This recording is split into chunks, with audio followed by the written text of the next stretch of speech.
Judul materi pembelajaran kita kali ini adalah struktur dan fungsi tumbuhan.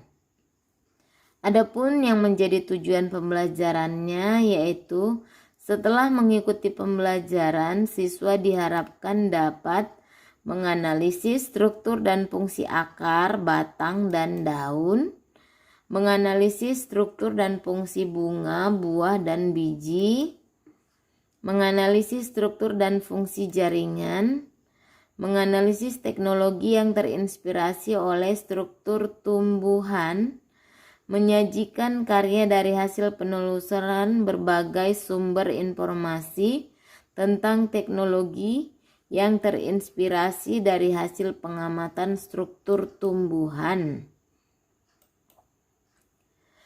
Yang pertama, struktur dan fungsi akar. Akar merupakan organ tumbuhan yang umumnya berada di bawah permukaan tanah, tidak memiliki buku-buku, tumbuh ke pusat bumi atau menuju air, warna tidak hijau dan memiliki bentuk meruncing. Di mana fungsi akar yaitu untuk menambatkan tubuh tumbuhan pada tanah atau medium tumbuhnya.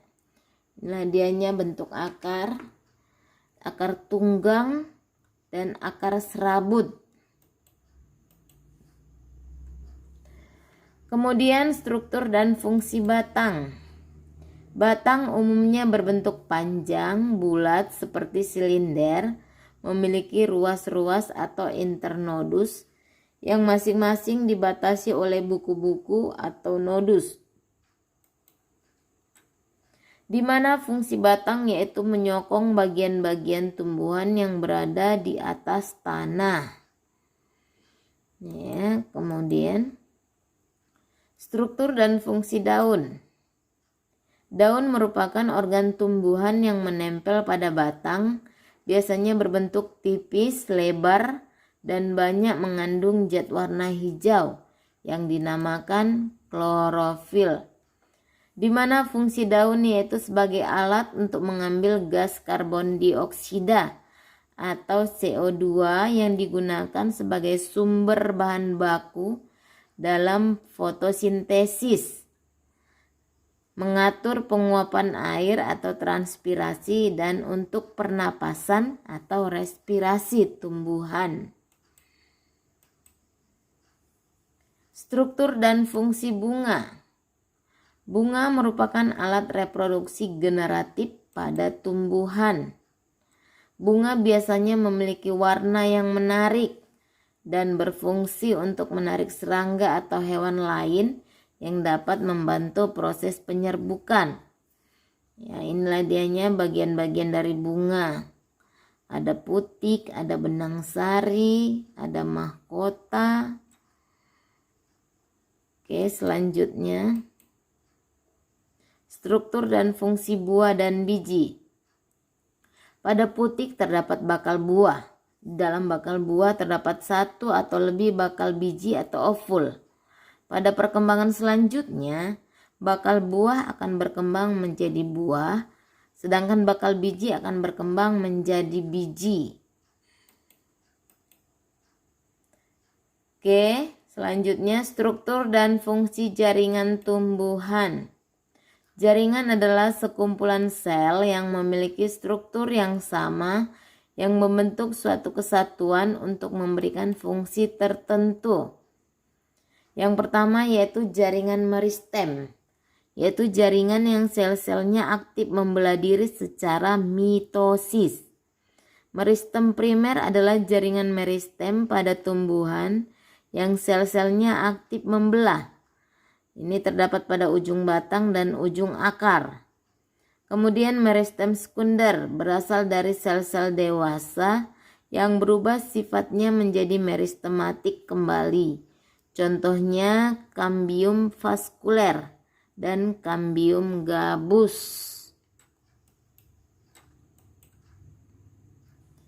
Kemudian jaringan dewasa merupakan jaringan yang bersifat non-meristematik atau tidak aktif membelah. Ya, jaringan dewasa ada 3. Yang pertama jaringan pelindung, yang berfungsi untuk melindungi bagian dalam tumbuhan dari berbagai pengaruh luar yang merugikan, misalnya kehilangan air akibat suhu yang meningkat. Contohnya jaringan epidermis. Kemudian yang kedua, jaringan dasar berperan penting dalam proses fisiologi atau metabolisme pada tumbuhan. Contohnya jaringan parenkim. Kemudian yang ketiga, jaringan penyokong berperan untuk menunjang bentuk tubuh tumbuhan. Contohnya jaringan kolenkim dan jaringan sklerenkim. Kemudian struktur dan fungsi jaringan pada akar. Jaringan meristem apikal pada akar membuat sel-selnya terus membelah dan menjadikan akar semakin panjang. Ya.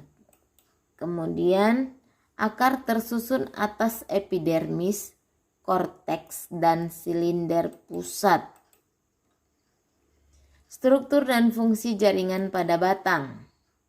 Seperti halnya akar, batang juga memiliki susunan epidermis, korteks, dan berkas pengangkut. Struktur dan fungsi jaringan pada daun. Pada beberapa tumbuhan, daun dilapisi oleh lapisan lilin yang disebut kutikula yang berfungsi mengurangi penguapan. Sel-sel epidermis dapat mengalami modifikasi menjadi stomata, sisik, dan rambut. Stomata akan membuka pada siang hari dan menutup pada malam hari. Terkecuali pada tanaman kaktus, stomatanya akan menutup pada siang hari dan akan membuka pada malam hari. Selanjutnya, teknologi yang terinspirasi dari struktur jaringan tumbuhan. Itu yang pertama, panel surya atau solar cell, yaitu alat yang dapat mengubah sinar matahari menjadi energi listrik. Kemudian sensor cahaya. Lampu penerangan jalan akan menyala dan mati secara otomatis karena dilengkapi dengan sensor cahaya yang disebut fotoresistor atau light dependent resistor atau LDR dan saklar pengatur on dan off. Sensor cahaya terinspirasi dari stomata yang terdapat pada tumbuhan kaktus yang membuka pada malam hari dan menutup pada siang hari. Kemudian lapisan pelindung dan pengilap. Lapisan ini terinspirasi dari kutikula yang terdapat pada daun talas. Daun tersebut sangat bersih dan tahan air, sehingga para ilmuwan telah mengadopsi mekanisme ini dan menerapkannya pada cat yang tidak mudah kotor, lapisan pengilap pada mobil, dan perabot rumah tangga lainnya.